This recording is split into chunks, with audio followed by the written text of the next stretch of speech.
وهو حسير. ولقد زينا السماء الدنيا بمصابيح وجعلناها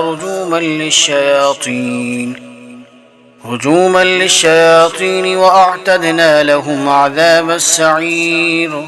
وللذين كفروا بربهم عذاب جهنم وبئس المصير.